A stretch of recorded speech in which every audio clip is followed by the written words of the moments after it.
Welcome back to another episode. In this video we're gonna take a look at a couple of my electronic handheld and tabletop games of my collection. I'm also gonna show you a little bit of gameplay of those machines, and I'm also gonna talk a little bit about the history of electronic handheld and tabletop games. So let's go!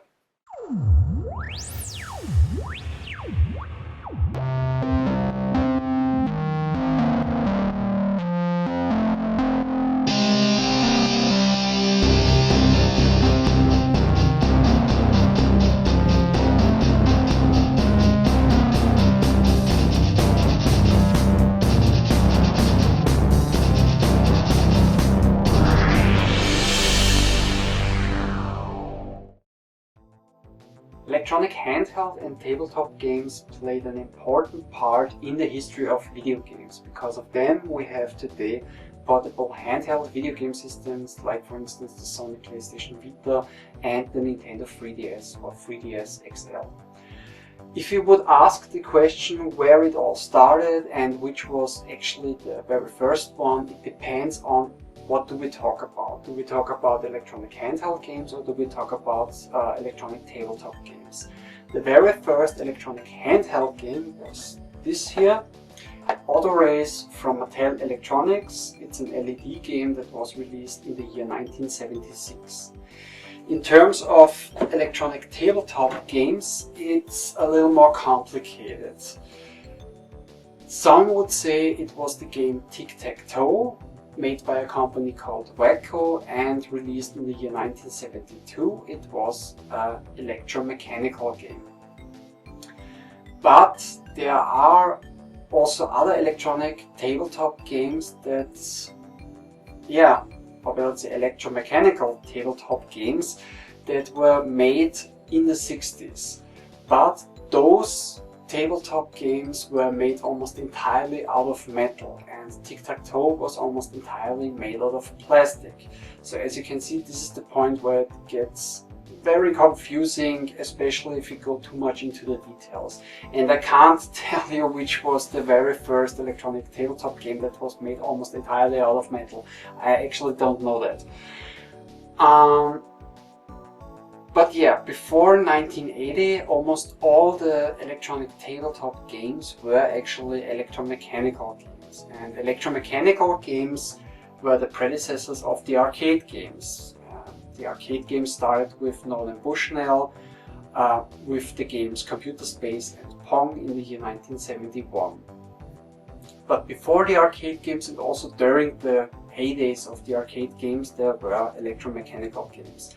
Just during the heydays, companies didn't produce as many electromechanical games as before.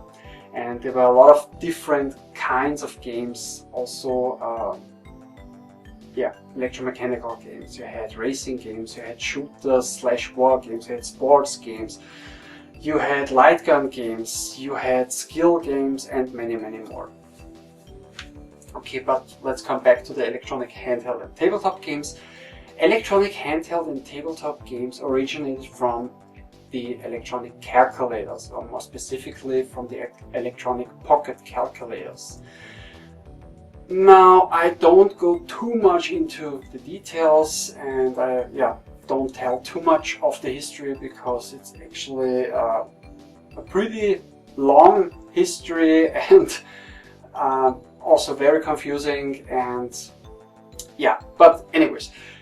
Back in the 1960s, electronic calculators were huge. They were as big as typewriters or cash registers. They were very heavy, between 20 to 60 pounds.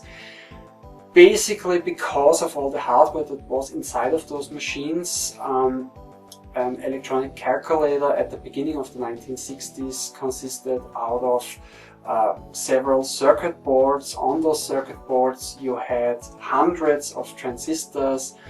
Then also they consisted out of so-called vacuum tubes, and they used so-called Nixie tubes to display digits.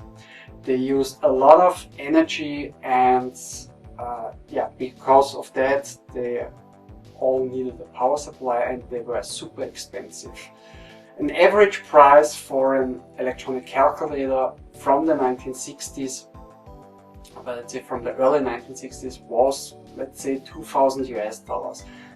There were some other electronic calculators that would cost you, let's say, only $1,000 or 1,500, and of course there were also some that were more expensive that would cost you $5,000. But I guess it's safe to say that an average price was around $2,000, and with inflation this would be around $16,000 today, around, not exactly but around.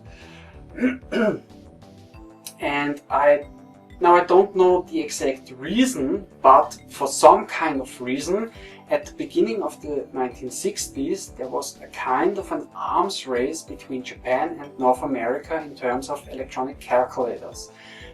There were many companies involved in this, let's call it, calculator war. Some well-known, like for instance Sharp, Texas Instruments, Hewlett-Packard, Sanyo, Casio, Canon, and yeah, many more.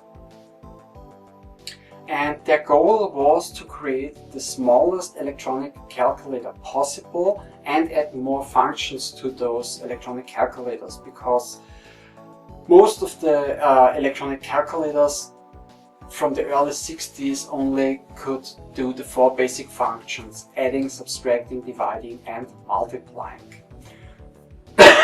Sorry.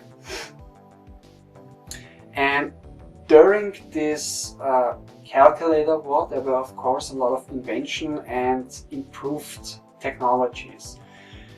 And in this time, or during this calculator war, there were 2 major inventions that would revolutionize the whole electronic industry. Number 1, the integrated circuit, and number 2, the microprocessor. Now, the integrated circuit was developed in the late 1950s and introduced at the beginning of the 1960s. And basically, from what I understand, is that the integrated circuit replaced all the hundreds of transistors that were used before. And because the integrated circuit replaced all those transistors, lesser circuit boards were needed for those new calculators. So this invention allowed companies to reduce the sizes of those calculators. They could reduce the weight of the calculators, they could reduce the power consumption and also production costs. And at the end of the 1960s, some companies were actually able to reduce the size or the sizes of their electronic calculators almost to pocket size. They still needed a power supply, but they could also reduce the power consumption. And of course they could also reduce the weight. Now they weighted, the weight was around a couple of pounds. They were still expensive, I mean, with price tags of $500 and up, but it was an improvement. And some could actually do more functions than just the basic 4 functions. So for instance, you could calculate square roots or trigonometries. Yeah, but then came the microprocessors. The microprocessors were developed in the late 1960s and introduced at the beginning of the 1970s. And yeah, by 2 companies, by Intel and by Texas Instruments. And yeah, microprocessors were actually the missing key for the industry, or for the electronic calculator industry, to reduce the sizes of those calculators even more and now be able to create the first actual pocket-sized calculators. They could also reduce the power consumption now to a level to use those calculators with batteries instead of a power supply.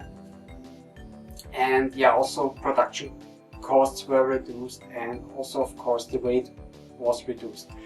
And like I said before, other inventions and improved technologies also helped, of course, those companies to create those pocket calculators and to reduce the sizes of those calculators and also to reduce the power consumption. Like for instance, the Nixie tubes that were used to display the digits, they were replaced by VFD, LED and LCD displays.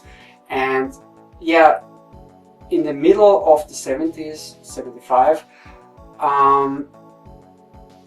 yeah, the electronic pocket calculators were for almost everybody affordable. Some small calculators with the 4 basic functions were actually sold for $20 US, and this was a time where a lot of companies that were involved in this calculator were failed or went bankrupt, since everybody tried, or every company tried to undercut the competition, and many companies could not compete in the end, and like I said, went bankrupt. Meanwhile, the toy manufacturers like Mattel came up with the idea to use this new and now very affordable technology to create handheld games, or more specifically electronic handheld games. And other companies like Tommy, Tiger Electronics, Coleco, Milton Bradley and Nintendo soon followed. And this is basically the story of the beginning of the electronic handheld and tabletop games, or the history of the electronic handheld and tabletop games. And next I'm gonna show you, like I said before, a couple of my handheld and tabletop games, and we're gonna start with the very first electronic handheld game, with Auto Race by Mattel Electronics. Just a quick look at the box. The box is not in perfect condition or anything, but I guess for a box that's over 30 years old, it's actually in an okay condition. And here is the game. I was actually surprised of the size of this game. I mean, if you think about it, the first electronic handheld game, but on the other hand, it is as big as a pocket calculator from the mid 1970s. Okay, now here's the game. Like I said, this is of course the battery compartment, and it needs a 9-volt battery. And actually, one funny thing about this game is that, okay, let's come to the controls. Over here you have the on and off switch, or start and reset. Then you have 4 gears. And here you have a little mini stick, and you can change the lanes with your car. And you have here 3 lanes. And basically what you have to do in this game is that your car moves from the bottom of the screen to the top of the screen, and you have to avoid other cars. So every time you crash in one car, you get pushed back, and in the end you have to reach this line 4 times, and above this line you have the, let's say, the high score, or let's say the score. And after you finished the 4 laps, then you get the actual high score, or actually the score. And in this game you have to get the lowest score possible. Normally almost all the handheld and tabletop games, you have to score as many points as possible, but in this game you have to score the lowest score possible. Okay, but let's start the game.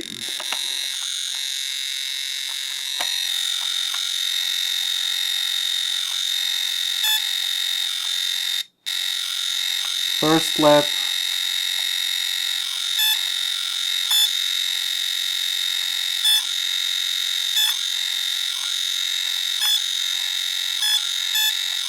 It's not that easy.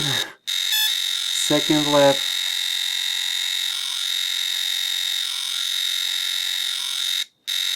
Third lap. And this is the final lap.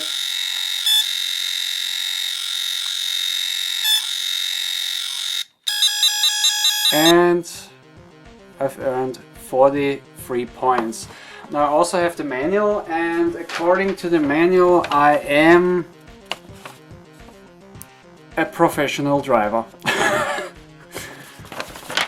Okay, now this was Auto Race from Mattel Electronics. I also have another LED game from the same company.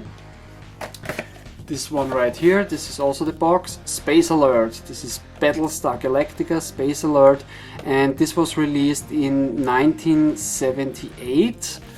Just a quick look at the box, and let's call it like that. The bottom part of the box is actually in an okay condition, but on the top, yeah, it's pretty beat up. The funny thing also about this game is that this game was also released 1 year earlier in 1977, but it had a different name. It was called Missile Attack, and in this game you more or less play the Battlestar Galactica, and the enemy, the Cylon Raiders, shoot lasers at you, or rockets or whatever, and you have to shoot down the enemy missiles or the enemy lasers or whatever. The story of the game Missile Attack was that you defended a town on the bottom of the screen, and this town would be attacked by enemy missiles. And actually they had to pull the game off the shelves. And the reason for that, or well, let's say pull it off the market, and the reason for that was that in 1977 it was still the Cold War time, and yeah, this was one reason. And the second reason was that the town that was on the bottom of the screen, this was an outline of New York City. So NBC, I guess, didn't want it to play the commercials of those games in on the TV, and they also didn't want it to make advertisements for that game, and they also didn't wanted the games in stores for people to buy, because it's basically you play an American town and you have to defend this town from Russian enemy missiles, and if you miss those rockets or you mess up in the game, then all the people in New York City would die because you failed. And yeah, so Missile Attack today is a pretty rare game and very hard to find, since the game was pulled off the market. And also this one is rare, but not as rare as Missile Attack. Okay, but now let's come to the game, and this is the unit. It looks very similar to Auto Race from Mattel Electronics, and yeah, it also uses or needs a 9-volt battery, and basically you only have an on and off switch, or arm and off. Then on the bottom you can guide your missiles, because you can also guide them during the flight, and also the enemy missiles can change the lanes and everything. And in the end, this is the fire button. Okay, and I immediately lost the game, because it's that the enemies will fire 20 missiles, sometimes just one missile and sometimes 2 missiles at the same time. And yeah, like I said, you have to shoot down the enemy missiles or targets or whatever, or lasers. And if one of the enemy missiles hits the Battlestar Galactica, then you lose the game. And if none of them reaches you or hits your Battlestar Galactica and shoot on the other side or whatever, then you finish the game, and in the end then you get your high score. Okay, let's start it again.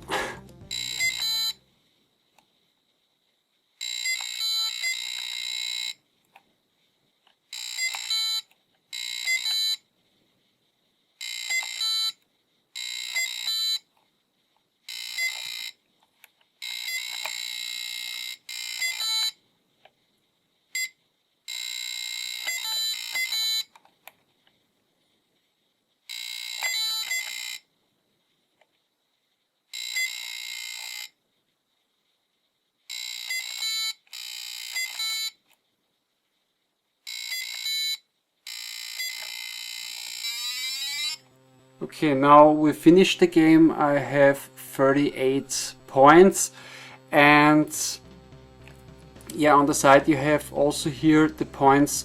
The further away you hit a target, the more points you get. And with 38, I also have the manual for this game. And what does the manual say for this high score?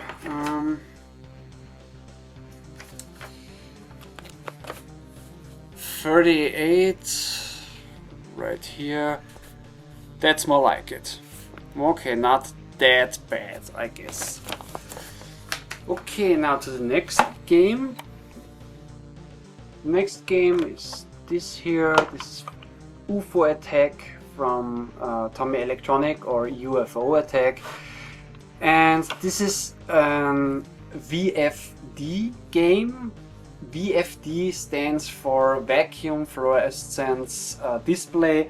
And yeah, same thing also with the handheld and tabletop games, since they used the same technology as the electronic pocket calculators and also the normal electronic calculators. They also had the same kinds of displays, like the LED, the VFD and the LCD displays. And the fourth category actually for handheld and tabletop games are the electromechanical games. And yeah, UFO Attack was released, I guess, in 1997 or in 1979 or in 1980. I don't know it exactly, but yeah, this is the game. It uses 4C batteries, and the cool thing about VFD displays is that you could use images, same thing like with LCD games, handheld games and tabletop games. Games with LCD displays normally had all the images were in the color black, and they needed a light source to play those. And the VFD displays, if the image gets power, then it lights very bright, so you can also see the images in the dark.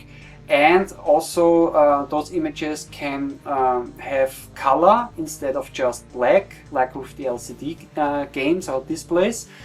And VFD displays are also used also today, like on they use those displays on DVD players or DVD recorders, back in the day on tape players, and yeah, on many other devices. Same thing also with the LCD displays. Okay, but yeah, UFO Attack is basically a Space Invader clone, and you have two modes, left and right in the end, and yeah, mode 1 and mode 2. And you can also select at the beginning of the game how much lives you want to have. So if you turn it on, then you have on the top over here, you can see you can have up to 5 lives, and on the right side you have your high score or the score. And yeah, let's start the game with, let's say 3 lives. It's a pretty loud game. This is also one drawback of most of those games. You could not mute or turn off the music or the sounds in many games.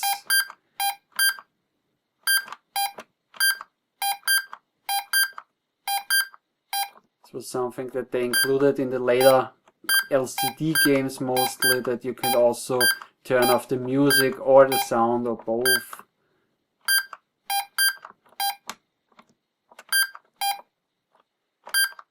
This game has a really annoying sound when you when you lose a life, or better, let's say if you lose the game, then it's pretty annoying.